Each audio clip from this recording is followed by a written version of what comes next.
ha habido como 3 etapas, por así decirlo, yo creo, a lo largo de estas décadas, sobre cómo el cine en concreto, también podríamos hablar del teatro, pero eso es otra cuestión, cómo el cine ha observado, ha dado testimonio del terrorismo nacionalista de ETA. Hay una primera etapa, como decía, que se inicia porque, digamos, el cine se empieza a interesar por ETA a través del magnicidio de Luis Carrero Blanco.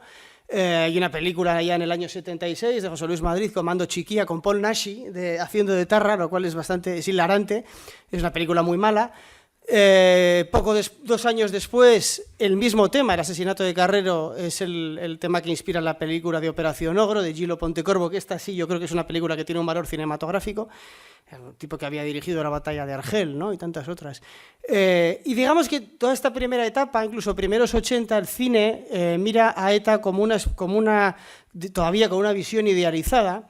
Se entiende que ETA mata militares, ¿no? Y se asocia a los militares con el régimen franquista. Entonces, por lo tanto, hay una especie de simpatía también, de hecho, en la película de Manuel Uribe de La fuga de Segovia, que es una especie, digamos, de documental ficcionado, ¿no? Diría yo. Luego hay una segunda etapa más compleja, ambigua, desde luego, pero no es de una apología del terrorismo. Que se inicia con películas, yo creo, muy interesantes como El Pico, del año 84, de Eloy de la Iglesia. Eloy de la Iglesia tenía también otro proyecto delirante pero curioso de una historia de amor entre un etarra y un guardia civil. No consiguió financiación para hacerla, no sé qué hubiera sido, pero sería interesante conocer el guión. Y hay otra película muy interesante del año 89 de Ana Díez que se llama Andereta Yul, que nosotros la conoceremos, pero bueno, no sé si el gran público a lo mejor la conoce, que es también una historia interesante de esa época, en los años 80, en la que ETA le dio por matar a toxicómanos, a yonkis, diciendo que iba a limpiar Euskadi de la droga, ¿no? Al más puro estilo nazifascista, que es lo que es ETA, lo que es Herri Batasuna, lo que es Bildu.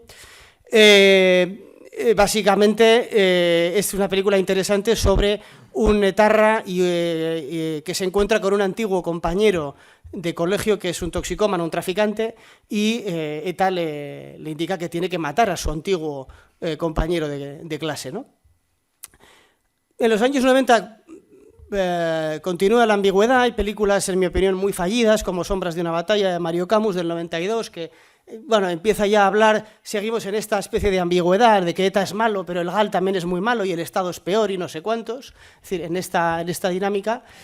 Y ya es a partir, me atrevería a decir, los 2000, cuando el cine, en contadas y honrosas excepciones, por supuesto ya no hablo del documental, que está aquí Iñaki Arteta, porque estamos hablando de ficción estrictamente, pero está la película de 2009 de Todos estamos invitados, de Manuel Gutiérrez Aragón, que por fin refleja el punto de vista de una víctima, de un profesor de universidad amenazado por ETA, ¿no?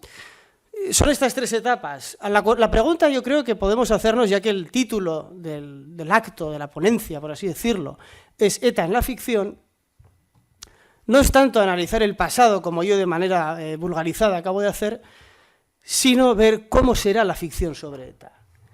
Bien, aquí entramos en la clave, en lo mollar del asunto, ¿no? ¿Cómo queremos que se recuerde a ETA? Bueno, hay proyectos que consiguen financiación con mucha facilidad, siempre que se trate de difundir un relato equidistante, por así decirlo, no a favor del terrorismo, pero siempre haciéndonos creer que todos fuimos culpables del terrorismo, como lo cual, como decía Hannah Arendt, ¿no? Si todo el mundo es culpable del horror, nadie es culpable y por lo tanto se diluye la responsabilidad moral de los asesinos. Yo creo que ahora mismo es difícil saber cómo será la ficción sobre ETA, pero sí sabemos que, desde luego, conseguir financiación para hacer películas o obras de teatro donde se muestre el horror, la cobardía moral, la miseria moral de gran parte de la sociedad vasca, yo creo que es muy difícil, por muchos motivos obvios, y uno de ellos es que, en mi opinión, no hay voluntad política para elaborar un relato de lo que ha pasado. Hay, por el contrario, una voluntad manifiesta de o bien ignorar o bien Sí, difundir un relato en el que la autodenominada izquierda Berchale se sienta cómoda. Y acabo con el meeting.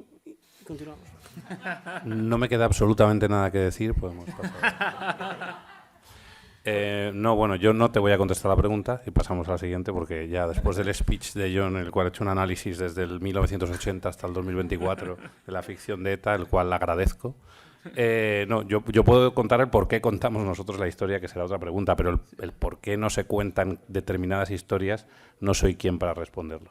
Fenomenal. Vale, pues vamos a pasar por la segunda y vamos a pasar a Fernando, a Abel y el último John, por si se vuelve a enrollar. Se ve muy claro, no en el de John, pero vemos en el primer corto que hemos visto, cómo según matan a Pardines, el coche que va detrás se para, avisa a la Guardia Civil. Bueno, la sociedad ahí estaba compungida entre un acto violento y vemos cómo pues, la sociedad actúa como actúa una sociedad normal. En el último corto vemos cómo actúa una sociedad en el año 79 absolutamente o alineada con el terrorismo o acojonada por el terrorismo. Entonces no vemos... Bueno, esa es la situación. Y hemos visto muy bien cómo se ha desarrollado en estos dos cortos. A día de hoy, ¿dónde estamos, Fernando? ¿Cómo crees que la sociedad se muestra ante el pasado? Pero, por ejemplo, ayer vimos como en Bilbao la pregonera de las fiestas va a ser la actriz de La Casa de Papel, Itziar Ituño, que bueno, estuvo en un homenaje a los presos de ETA y bueno, cantó Sarri Sarri cuando recibe un premio. Entonces es una persona que se le premia por eso. Entonces, y la sociedad no ha mostrado ningún tipo de inquietud por ello. Entonces, ¿dónde crees que está ahora la sociedad, Fernando? ¿Hemos mejorado? ¿Estamos como al principio? ¿No? Hostias. Eso es lo que pasa, que soy un creador de contenido, un escritor, un guionista, y entonces, claro, esta pregunta que me haces se me hace más de un contexto... O sea, no sé si tengo una opinión fundada o lo suficientemente formada como para ponerme a hablar a esta gente que estará seguramente más formada e informada que yo. Yo os puedo hablar de por qué contamos la historia que contamos, por qué posicionamos al espectador donde lo posicionamos, por qué quisimos contar concretamente la historia de Hortensia. ¿Cómo estamos ahora? Bueno, pues realmente yo al vivir aquí en Madrid, ausente un poco de lo que estáis viviendo allí, o alejado, o que por la vorágine del día a día de buscarnos el pan, los que vivimos de la ficción, que es muy complicado en este país, casi no tenemos tiempo para nada más.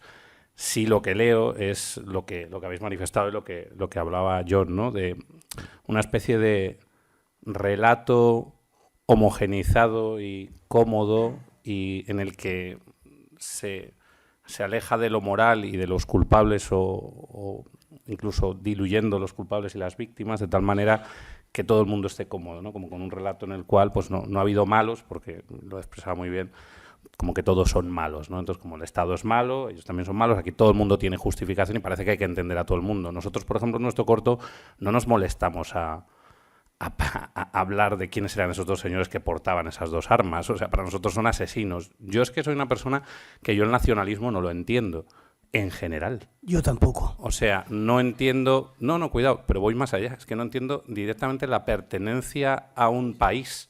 O sea, yo me considero un ciudadano que soy muy afortunado de haber nacido en un país como España, en el cual se garantizan mis libertades, tengo derechos, tengo una seguridad social, tengo una medicina. Entonces, eso es lo que yo valoro de mi país. También no estoy muy en desacuerdo de muchas cosas de mi país, ¿no? Entonces, esa especie de sentimiento de pertenencia a un lugar y defender hasta la muerte ese lugar, yo no lo entiendo. Vale. O sea, es una cosa que se escapa, ¿no? Entonces, a mí no me interesaba cuando hablamos el corto en contar la perspectiva de unos tíos que llegan y tirotean a una pareja de recién casados en un coche.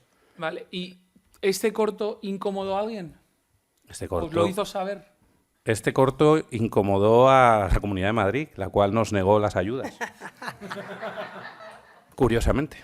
Entonces, sí, nos negaron las ayudas. Es un corto financiado íntegramente esto. José Luis Rancaño, que es fundador de la Dalia Films, él me cuenta, yo no conocía la historia del atentado, y él me cuenta, me dice, ocurrió esto y estuvo sonando el coche Ahora hay cosas que ya que estamos aquí en un foro abierto me apetece decir.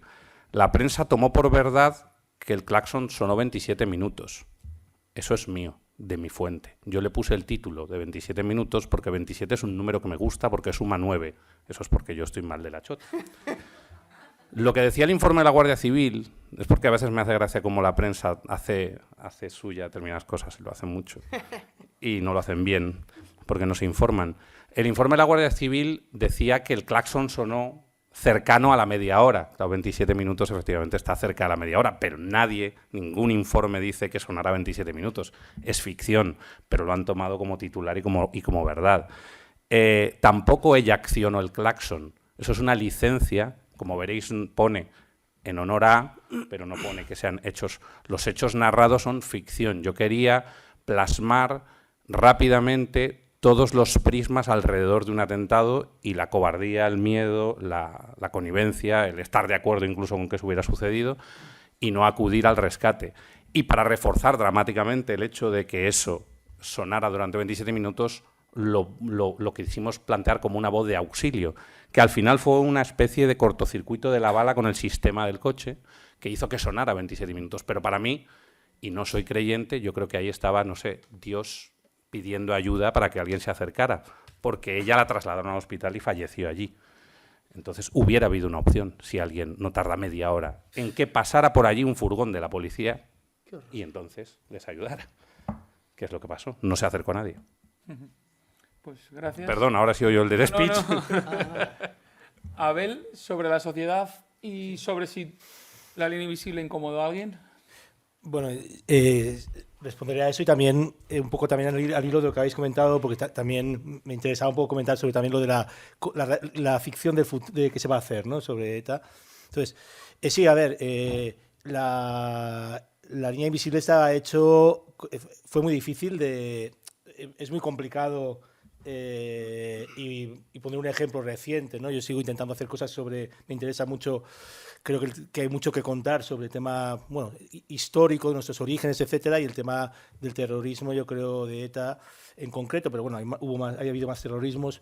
Sigue siendo fundamental conocerlo, ¿no? Conocerlo como sociedad para saber de dónde venimos, etcétera, ¿no? Eso me parece que es muy obvio y es muy difícil, muy complicado, y ahora contaré un poco ese contexto o sea, que me dijo Netflix hace 2 meses sobre un proyecto sobre ETA, ¿no? Digamos, eso puedo decir como actualización, ¿no? Pero yendo un poco a eso, el proyecto estaba hecho claramente con voluntad yo siempre comentaba que si generaba una cierta incomodidad, tenía que ser incómodo el proyecto, indiscutiblemente, porque al final era intentar poner algo de luz sobre un momento concreto que yo me parece muy fundamental de la historia de ETA, que es, pues eso, el primer pasaje al acto, ¿no? Decía John. Entonces, bueno, pues y básicamente lo que nuestra obsesión fue ser muy rigurosos en la reconstrucción. Y sabiendo que, por un lado, contar la historia, porque la historia, claro, el capítulo 5 es muy importante, para mí fue una gran batalla para que ese capítulo se mantuviera en la serie, estuvo un momento en riesgo, y era la gran apuesta de dedicar un capítulo a la víctima. Claro, que plantearse un guardia civil en la época de Franco, que apareciese como protagonista de un capítulo y que no tuviese el estereotipo de un tejero, etcétera, ¿no? Que es un poco como se nos había contado en toda la ficción española. Bueno, igual alguien encuentra una excepción, pero yo creo que no existe. Se nos había contado cómo era la figura de la Guardia Civil, pues entonces era como muy difícil y tal, era importante, y las circunstancias claramente de lo que sucedió, que podría haber sucedido otra cosa, pero lo que sucedió exactamente, pues es que yo creo que se cuenta con mejor o peor, pero se cuenta, yo creo que es bastante cercano a lo que más o menos hemos conseguido saber, ¿no? Entonces, bueno, sí, había una voluntad de contar esto, de dialogar con la sociedad, de ponerle a la sociedad esto para, de alguna manera, confrontar. O sea, evidentemente se podrían contar esta historia de muchas maneras, pero sí que de alguna manera, pues eso, poner luz sobre eso, sobre todo porque para mí reflejaba mi propia experiencia con el tema. Yo me interesaba saber cómo había empezado todo esto y me quedé muy sorprendido cuando descubrí la historia de Pardines, de Xavi Etxebarrieta, etcétera, ¿no? Entonces, bueno, pues sí que estaba planteado con esa idea. Planteando, si puedo un poco recuperar lo que venía un poco de antes y tal, y de la sociedad actual, etcétera. Yo creo que tenemos una gran dificultad, y yo, por ejemplo,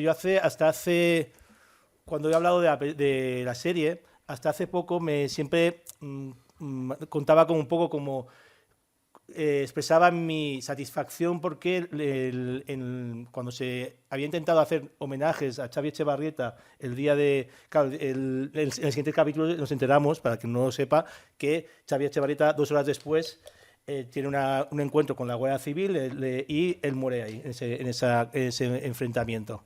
Entonces, que probablemente en el relato Abertzale era el gran relato, o sea, Pardines era una especie de cosa como en el margen y era el mártir, ¿no? El primer muerto etarra, ¿no? Entonces, durante unos años el Ayuntamiento de Bilbao no estaba permitiendo ese homenaje, lo estaba suspendiendo, pero se ha vuelto a hacer. Y también lo que me ha actualizado últimamente con Gaizka, que es el Gaizka Fernández Soldevilla, que es asesor histórico de la serie, es que se está intentando reivindicar a Xavi como víctima del franquismo y rehabilitarlo, ¿no? De alguna manera. Y probablemente y le parecía que era una posibilidad, sobre todo si hay determinado tipo de cambios de gobierno en Euskadi, que se pueda producir, ¿no? Entonces, sí que realmente mi conclusión un poco es que sí que hay una voluntad muy clara por parte de una parte de la sociedad que, digamos, integra el nacionalismo de manera como muy perseverante, ¿no? Reivindicar estos mitos a pesar de que se hagan series como estas en que se cuenta un poco de manera, pues eso, intenta contarse el relato, de desmitificar mucho lo que sucedió, etcétera, darle un contexto, desmontar muchos mitos. Esa voluntad existe, ¿no? Entonces yo creo que sí que hay un riesgo, de alguna manera, creo que es un riesgo real de que por más factores, no me voy a extender, pero sí que de alguna manera de que ese relato, esos mitos que hay que intentar desmitificar y contar lo que sucedió, sin tampoco, o sea, con todas sus zonas grises, etcétera, y tal, eso, pues hay un riesgo respecto a ese relato. O sea, yo creo que sí que lo hay, yo no creía que lo hubiese, pero de alguna manera lo último que me han contado, etcétera, me ha hecho entender que sí que lo hay, ¿no? Y luego, por otro lado, sí que creo que en la sociedad es muy complicado en España hacer un tipo de serie sobre ese tipo de temas, también porque la sociedad española es muy madura. Yo creo, desde el punto de vista, yo también como autocrítica, formando parte de esta sociedad, los temas como más complejos desde el punto de vista más que generan cierto debate social se simplifican mucho, polarizan mucho. O sea, La Niña Invisible fue cancelada 24 horas se quiso ser cancelada en Twitter por 24 horas antes de que se estrenase, ¿no? Que es lo que sucede en este país, que la gente pues cancela sin haber visto las cosas, ¿no? Simplemente blanqueamiento, etcétera, etcétera. Iba más por ese lado. Luego hubo mucha crítica de Abertzale. Sí, pero bueno, la única crítica que hemos tenido a las jornadas es poner el capítulo 5 a La Niña Invisible, porque blanqueaban a los terroristas. Esa es la crítica que nos han hecho. Sí, sí. Claro, es interesante porque... y me parece interesante que os lo hayan dicho ahora, porque demuestra dónde estamos, ¿no? Y yo creo que como sociedad sí que haría una autocrítica grande en ese sentido. O sea, no se va a conocer el relato. O sea, las cadenas de televisión grandes no lanzan, prefieren hacer cosas más comedias, thrillers, aunque sean siguiendo el modelo americano, etcétera, pero meterse en según qué terrenos no se meten porque saben que en un momento dado esto, a veces la polémica les beneficia, pero probablemente muchas veces hay un riesgo de, pues eso, campañas de cancelación, etcétera, no se meten en follones, no quieren meterse en charcos, y todos los temas que son incómodos, y no hablo solamente del terrorismo, cualquier aspecto y tal, lo evitan por eso. Entonces, ¿qué pasa? Que en esa sociedad cada vez, además, es una cosa que percibimos, ¿no? Que hay pues una especie de polarización casi, ¿no? Visceral, ¿no? Entonces, claro, ya ni siquiera da igual ver la serie o lo que sucede, ¿no? Entonces, obviamente, si cuentas el origen de ETA, pues primero la historia de Pardines empezó, pues bueno, aquí se ha contado a lo mejor 24 horas, 48 horas, el día que llegó a San Sebastián, como fue destinado ahí, no sabemos cuándo empezó, ¿no? Pero la historia de origen de ETA se cuenta desde el lado de Etarra. Y entonces, contarlo, es verdad que pones el foco sobre el terrorista, pero bueno, quiero decir, como sociedad, creo que tenemos que entenderlo, no es idealizar a nadie, se cuenta con se desmitifica. Entonces, si queremos yo creo que hay que conocer las cosas. O sea, otra cosa es que lo que no podemos hacer es borrarlas. Y yo creo que me ha parecido muy interesante lo que has comentado sobre los 27 minutos.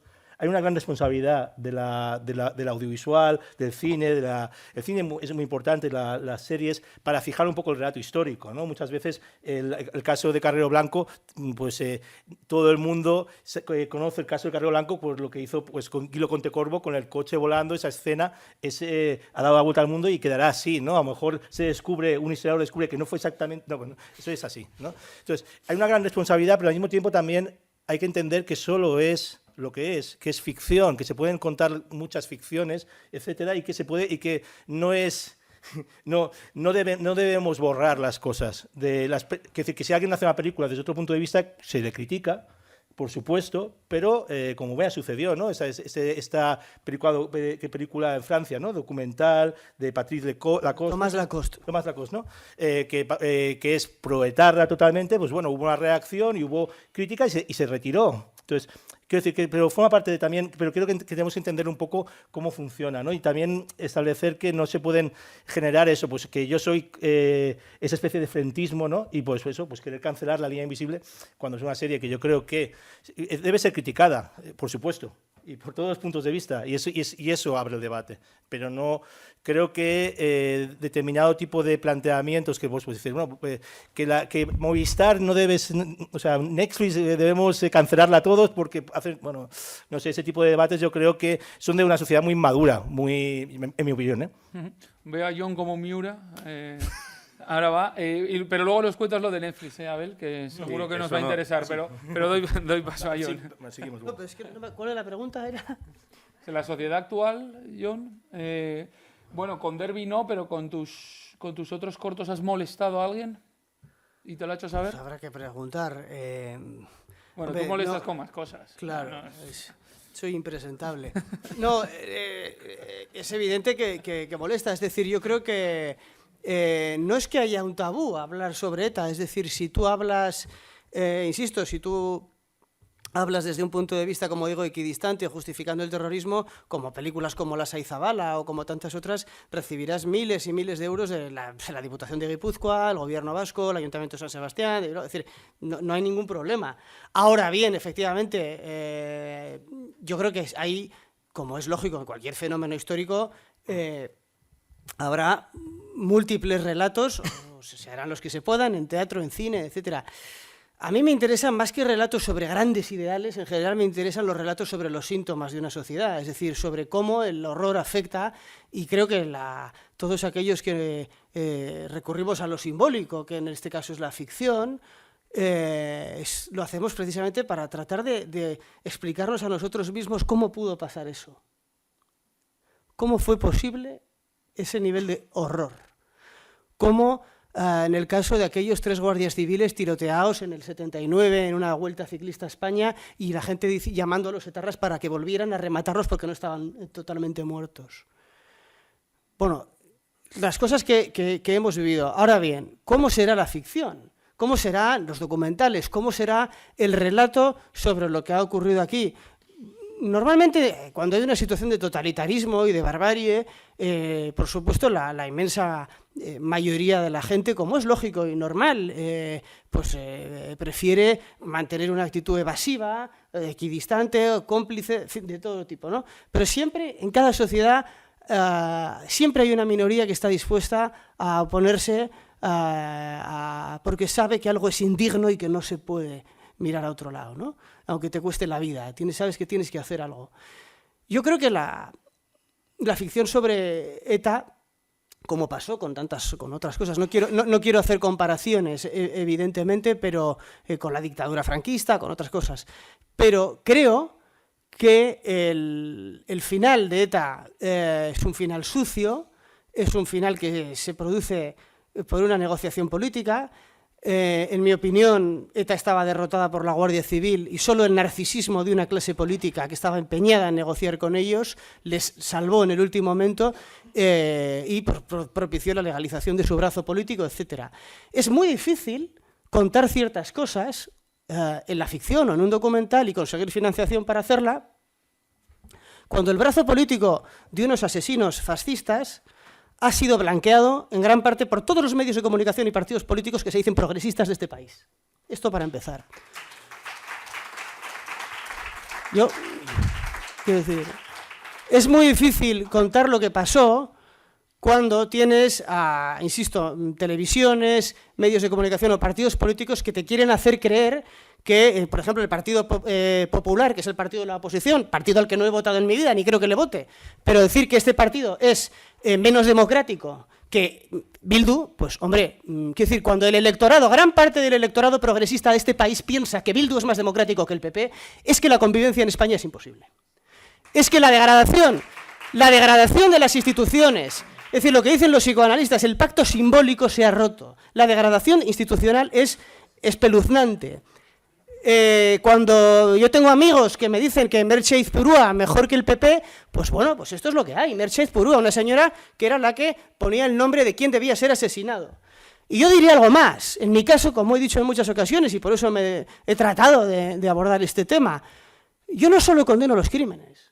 Yo no solo condeno los asesinatos, los secuestros, la extorsión. Yo también condeno aquello por lo que mataron. Yo condeno el proyecto político racista, supremacista por el que mataron. Porque no se me ocurre nada más racista, que matar durante décadas para poner una frontera donde no la hay. Quiero decir que toda frontera supone una limitación de derechos. Que nadie tiene derecho a decidir sobre lo que es común, sobre lo que es de todos. Que nadie tiene derecho a convertir a su vecino en un extranjero. Que nadie tiene derecho a levantar una frontera étnica. Que ellos son fascistas y que yo no les voy a blanquear. Y como pueda, hasta que me muera, con la ficción, con el documental, sin un puto duro, trataré de denunciar a esta gentuza sin piedad. Muchas gracias, Jon.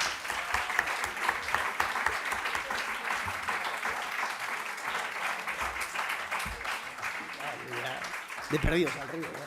Se ha encendido, Jon. Se ha entendido, ¿no? Se ha encendido un poco, sí. Tengo hasta calor aquí, joder.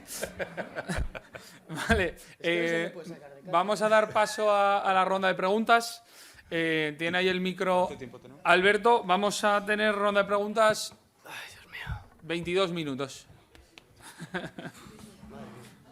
puedo salir de casa. Miquel Buesa. Muy buenas. Solo quería recordar, para empezar, los resultados de una encuesta que hizo Paco Llera para la Fundación Víctimas del Terrorismo. No me acuerdo ahora el año, pero debió ser hacia el 2013 o 14, tomando como universo la población adulta del País Vasco. En el resultado de esa encuesta era muy claro. Un 7% de los vascos adultos habían participado alguna vez en algún acto contrario a ETA. Eso me explica por qué yo, cuando era el presidente del Foro Ermua, tenía tan pocos seguidores en el País Vasco. Un poco menos, 6,80 y tantos o 90, habían participado en actos de apoyo a Batasuna, a ETA, en fin, al mundo etarra. Y del resto, como había unos cuantos que eran no sabe o no contesta, 2/3 eran los que habían mirado hacia otra parte, los que salen en la película de Fernando González, los que están ahí diciendo no se puede hacer nada, no se puede mirar, etc. 2/3. Son esos 2/3, en mi opinión, los que actualmente influyen poderosísimamente en la opinión pública vasca para diluir todo el mundo de ETA, todo lo que tenga que ver con ETA, para no hacerse preguntas, etcétera, etcétera. Porque, claro, eran 2/3 que miraron a otra parte, pero no eran gilipollas, no eran idiotas, y saben perfectamente que su cobardía favoreció el terrorismo. Bueno, dicho esto, quiero hacerle una pequeña objeción y una pregunta a Abel. A mí me ha gustado mucho bueno, me han gustado los tres, que quede claro, pero el tuyo un poco más porque es un poco más largo. Bueno, hay un detalle criticable, que no solo aparece en tu película, sino en muchas películas españolas, que es esta manía de hacerles a los militares, cuando van descubiertos, saludar llevándose la mano a la cabeza. Yo que hice la mili sé que cuando vas descubierto hay que llevarse la mano al pecho. Supongo que tú que eres viuda de militar lo sabrás mejor. Es un pequeño detalle, porque estas son las influencias del cine americano y tal, ¿no? Pero vamos, es una cosa que no tiene mayor importancia. Hay que remontar la serie. Sí tiene mayor importancia y es la pregunta que quiero hacerte. Sarasqueta, que es el que acompaña a Echevarrieta. Lo contó, Sarasqueta lo contó luego. Sarasqueta siempre ha negado que él disparará. No. Sin embargo, perdona que te... En privado no. En privado no, pero en público sí. Bueno, pero contó bastante. Sin embargo, sabemos que disparó porque joder, los casquillos que había allí eran de 2 pistolas. O sea, sí. Esto está bien establecido. Yo, de hecho, dirigí a un miembro del Servicio de Información de la Guardia Civil, le dirigí un trabajo fin de máster que trataba de este asunto y tengo el trabajo y las fotos de los casquillos y todo esto. O sea que está claro. Pero en tu película...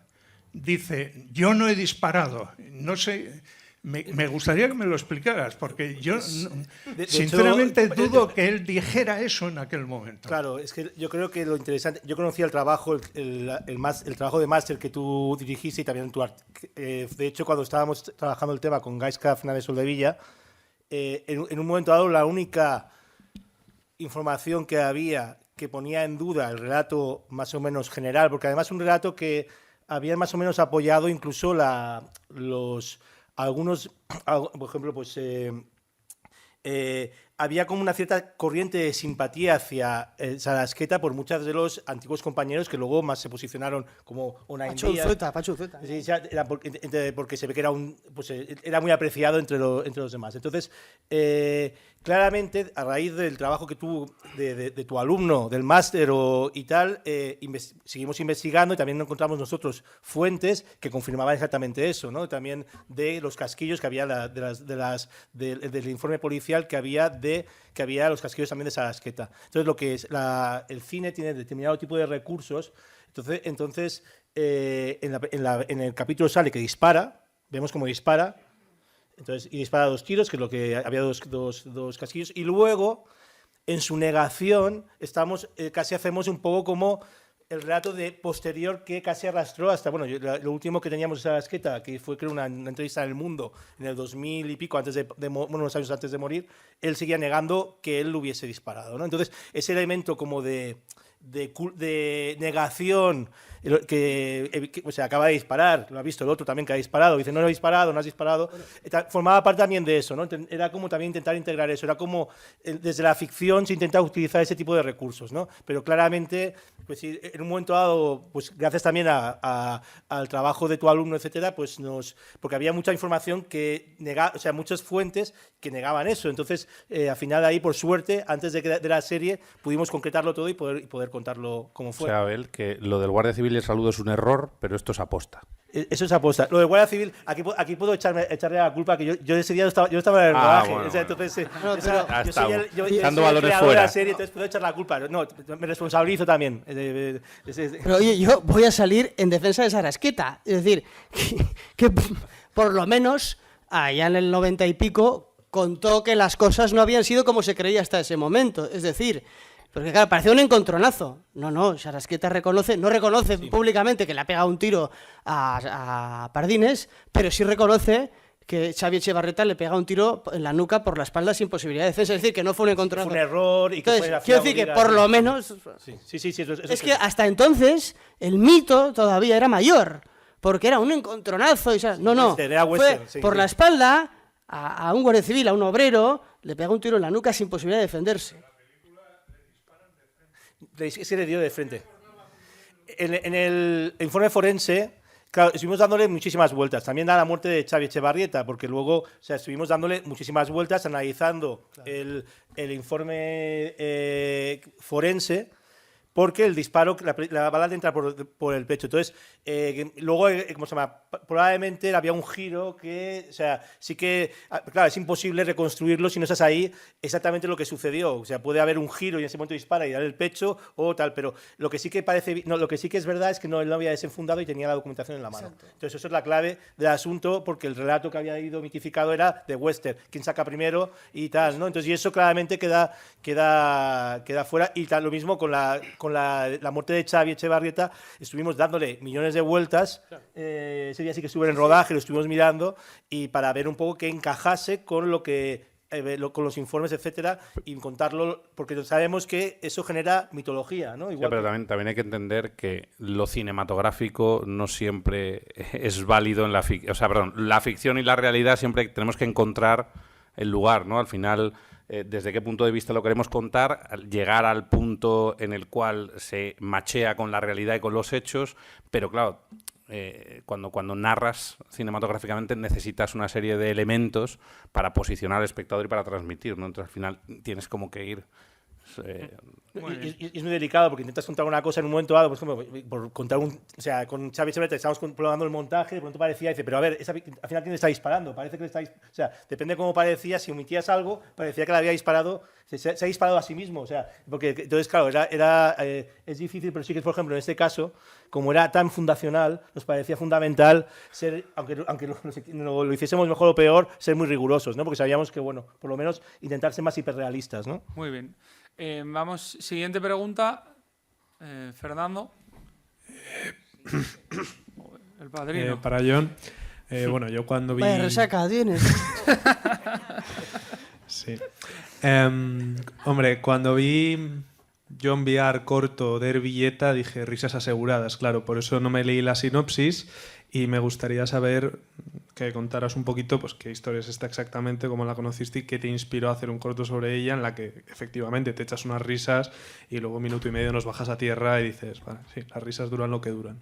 Gracias. Nada, simplemente debido a mi enfermedad mental, mi obsesión con ETA desde niño y con todas estas cosas por circunstancias familiares que voy a detallar aquí, yo leo un libro en mi adolescencia, uno de los tantos libros que leí sobre esto, que era del antropólogo vasco Joseba Zulaika, Violencia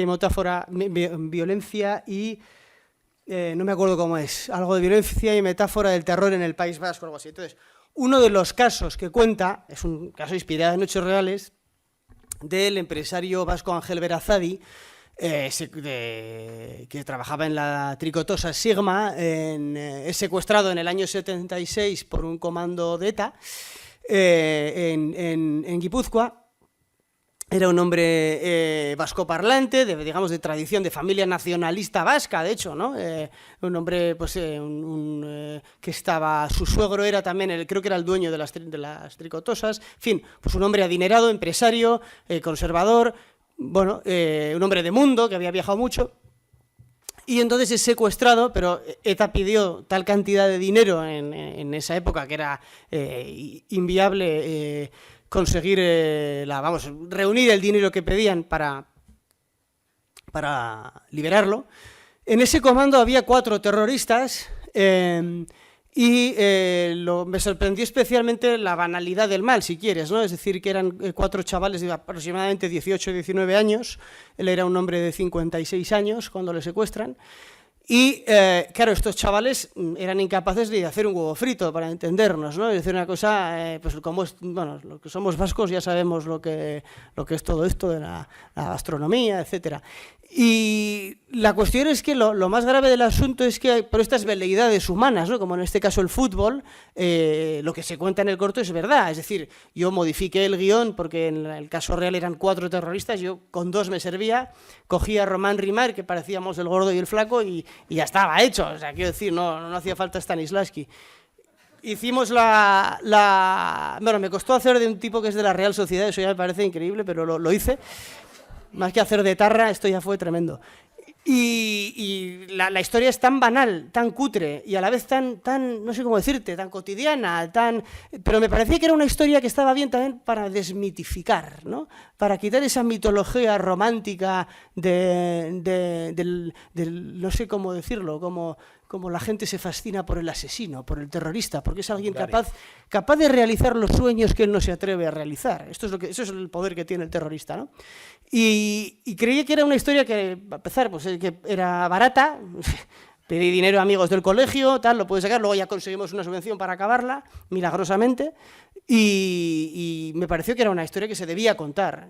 Bastante, vamos, en el sentido de comedia negra, y lo que pasa es que, evidentemente, me gustaba mucho el humor de Azcona, en ese sentido, de un tipo que con esos guiones te va mostrando una historia en la que te vas riendo, pero te da una bofetada final en la que incluso casi te hace sentirte culpable por haberte reído, ¿no?, de aquello. Y eso es Derby, y ahí queda.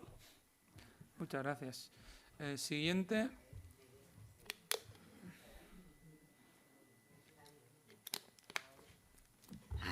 Buenas tardes.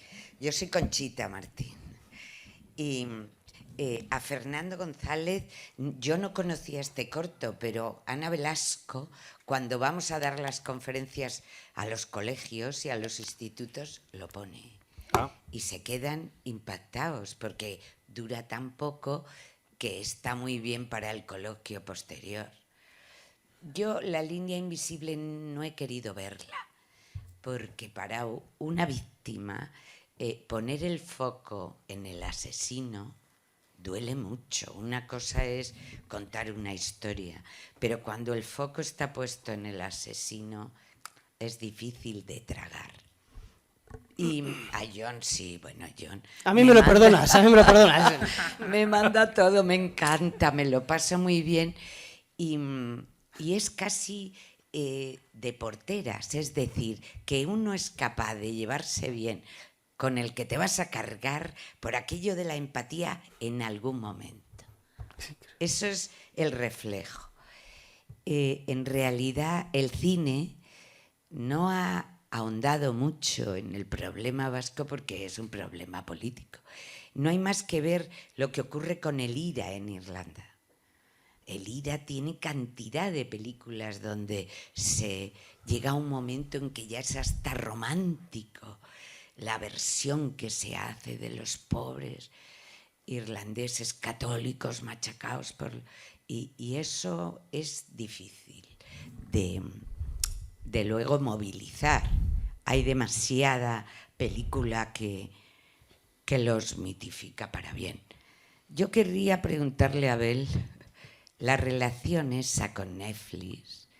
Yo tengo que decir que tenía Netflix en mi casa hasta que entrevistaron pagando Netflix al bestia este.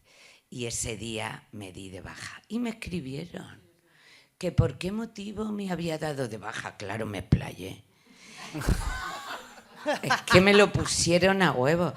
Y yo quería preguntarte, ¿por qué motivo ellos, Netflix, que es una empresa cuyo objetivo es el negocio, no estaban de acuerdo con ese quinto capítulo de poner el foco en la víctima?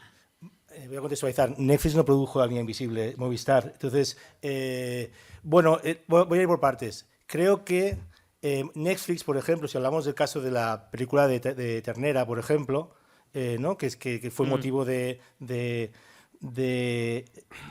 cancelar la suscripción, ¿no? Por su parte como acto de respuesta, ¿no? Claro, a Netflix, por ejemplo, para situar, eso probablemente sea la producción más rentable que ha hecho Netflix en la de Yo soy Ternera, no sé cómo se dice. Yo soy Ternera. Sí. Yo soy Ternera. No me llames Ternera. O no me llames Ternera. Claro. Llámame Merluzo. Llámame Jordi Évole, a ver, o sea, una entrevista larga a una persona que tiene muy poco interés lo que cuenta, ¿no? Digamos, independientemente del tema ético de darle voz, no darle voz, y también que eso se puede, es largo y se debatió mucho. Movistar, porque no, Movistar en realidad básicamente el tema le parecía espinoso, no se entraba en tantas profundidades. Entonces hubo mucha duda en hacer esta serie. De hecho, si esa serie se hizo, también para contarlo así, fue porque precisamente HBO sacó Patria. Entonces dijeron, por competencia, que tuvimos ese proyecto desarrollándolo para arriba y para abajo durante muchas veces, pero no se atrevían. ¿Por qué? Porque da miedo.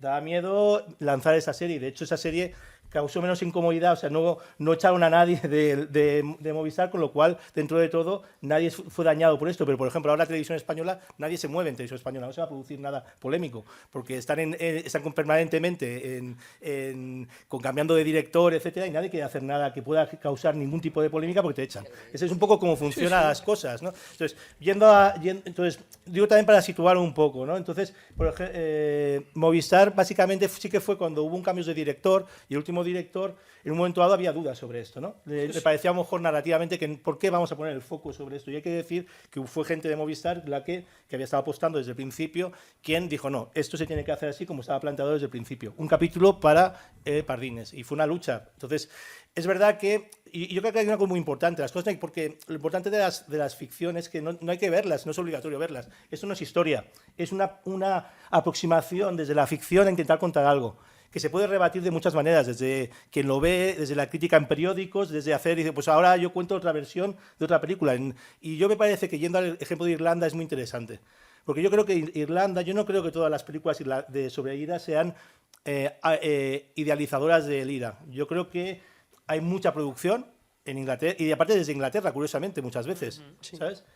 Y yo sí que creo, y es lo que igual está mal que lo diga, pero creo que sí que con todas sus complejidades hay una mayor madurez en Gran Bretaña para entender y para poder gestionar esto, porque hay las películas que conocemos, pero hay mucha producción de la BBC, televisiva, etcétera, para poder generar este debate y poder ahondar en temas que son de la sociedad, ¿no? Es decir, que yo creo que eso es importante, que como sociedad reclamemos eso, intentamos demandar eso, porque Netflix, al final, la banalidad que tú decías, si me dijeron hace 2 meses que no a un tema de ETA es porque dice que el tema aburre, no interesa. Claro. Pero al final, Abel, esto que dices es bastante triste. O sea, yo como creador, y ya no solamente ETA, sino cualquier otro tema que quieras tratar, o sea, que a día de hoy las producciones estén en manos de grandes corporaciones que obedecen a determinados intereses políticos, que no se quieren mojar. Público. A ver, No, o sea, bueno, a mí me dicen, es que ahora queremos Rodolfo Sancho, ¿sabes? En HBO. Yo llevo un proyecto de sobre ETA. Claro, entonces, pero es lo que la gente ve. El pequeño Nicolás. No, es lo que la gente ve. O sea, entonces, la gente... Pero al final la ficción y el arte está para transgredir y para contar historias que incomoden. Entonces, lo que no puede ser es que estemos viviendo en una sociedad en la cual no se puede molestar, no se puede ofender, no se puede hacer nada. El otro día me alucinaba porque no te voy a decir el colegio, pero una cadena de colegios muy grande de España, en el cual resulta que me cuenta que ahora en gimnasia nadie gana. Claro. Todos ganan y nadie pierde. Y digo, ¿pero qué clase de sociedad estamos? Llevo perdiendo toda mi vida. Dios mío. Y me enseñaron a perder. Yo competí mucho en baloncesto y perdí mucho. Y perdí en equipo. Y eso me preparó para salir al mundo. Entonces yo no lo entiendo. Las no matemáticas son fascistas, las matemáticas, todo. Sí, y luego la biología y todo. La pedagogía que dice, no fallas, no has suspendido o no has errado, es casi lo has conseguido. Claro, ¿no? claro. Tienes capacidades especiales y tal. Esto no Bueno, eso es lo que... Pero claro, pero ¿sabes qué pasa? Que las plataformas esas, en realidad, lo que están también es constantemente intentando analizar cómo esa, pues... pero lo analizan con algoritmos absurdos que ni ellos entienden, porque conozco gente que trabaja en plataformas. Al final, este tipo de historias quedan supeditadas a señores como a señores como mis productores, a gente independiente que levanta proyectos y que no les importa molestar a nadie. Has dicho lo de Ternera. Cuando mi corto se hizo viral, nuestro corto, por cierto, ahí está la directora de fotografía, Helger Escribano, que gran culpa de lo bien que se ve todo es por ella, se viralizó cuando cuando hubo la sección oficial y se presentó la entrevista del follonero así le llamaban, ¿no? Con buena fuente, del follonero en San Sebastián. Y de pronto salimos en un montón de prensa porque la gente defendía nuestro corto como una posición narrativa y no dando voz a terroristas, ¿no? Y es así, pero es una pena que al final solamente cosas de pequeño formato independiente sean las que puedan contar cosas comprometidas, y eso es lamentable. No, yo creo que también hay que pelearlo. O sea, La Niña Invisible fue un milagro casi que saliese, porque fue una coyuntura muy especial, lo comentaba antes con tu productor. ¿No? Con Álvaro, sí, está ahí. Pues claro, fue una cosa muy circunstancial y o sea, muy especial y sucedió así. Y al final, pero yo también creo que es fundamental que también reivindiquemos que haya grandes formatos para contar este tipo de historias, porque al final es lo que también llega a la sociedad. Y lo que hablábamos un poco sobre, que a mí no me gusta hablar de batalla del relato y tal, pero sí que es verdad que esa especie de... por ejemplo, yo creo que es importante, o sea, no por... Que la Línea Invisible, como me siento... Hay muchas cosas que a lo mejor me identifico más o menos, como la serie, etcétera, porque la hicimos, es colectivo, etcétera, y es una cosa que es muy colectiva, como se hace. Pero lo que sí que me parece importante, porque sí que claramente cuenta algo que desmitifica mucho, que es lo que tú has dicho antes, ¿no? Que es muy importante desmitificar. Entonces, yo creo que es fundamental también tener la batalla de que en televisión española, que es la televisión pública, que todas esas cosas se cuenten. Y se cuenten bien y que llegue al público, etcétera, y pelear por ello. Quiero decir y creo que es fundamental eso. Generando también incomodidades que se generan, porque al final te metes en... pero yo creo que es fundamental pelearlo también, y desde la producción independiente, sin duda, pero también intentando que llegue al máximo de público. Para mí es fundamental. Yo perdón una cosa, con lo que ha dicho Conchita, que quería comentar. Lo de dar voz a los asesinos o a las víctimas como que nos genera un problema moral, ¿no? Por así decirlo. Entiendo, ¿no? de tu reflexión. Yo soy muy partidario de dar voz a los asesinos y por muchos motivos. Porque precisamente si queremos desmitificar, o sea, no hay nada como ponerle una cámara a Josu Ternera para ver lo subnormal que es.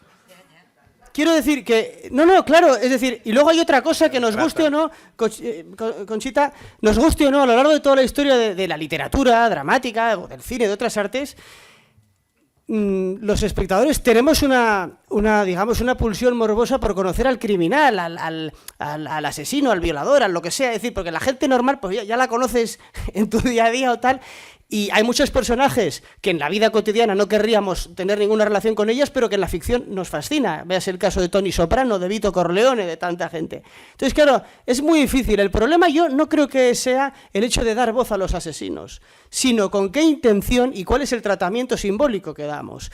Es decir, con qué intención pones la cámara, por ejemplo, a Josu Ternera. Porque si la intención... Iñaki Arteta ha dado voz a los asesinos en sus documentales de una manera muy hábil, yo creo, y creo que ese trabajo es muy válido y muy interesante. Y es más, incluso Jordi Évole, que no es precisamente Tony Judd, es un tipo que en ese trabajo, en esa película, en ese reportaje, que yo lo vi, porque mi enfermedad mental, como te digo, es incurable, yo vi la película de Con Ternera y creo que contribuye, dentro de lo mala que es, precisamente a desmitificar el personaje. Entonces yo todo ese material que sea mostrar cómo son realmente, yo creo que es muy positivo. Cuando habla del asesinato de Yoyes es impresionante, es decir, es... Bueno, no, perdonad, hay que ser... Te sugeriría, a ti que te gusta el humor, hay unos cuantos casos de etarras que roban el dinero de ETA. Ahora lo comentamos en las cervezas.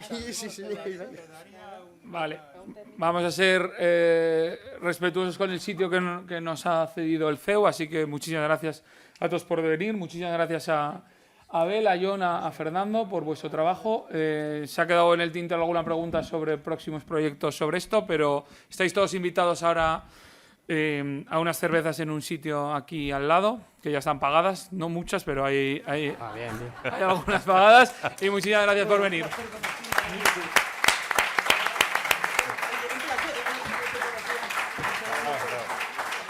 Me gusta mucho la...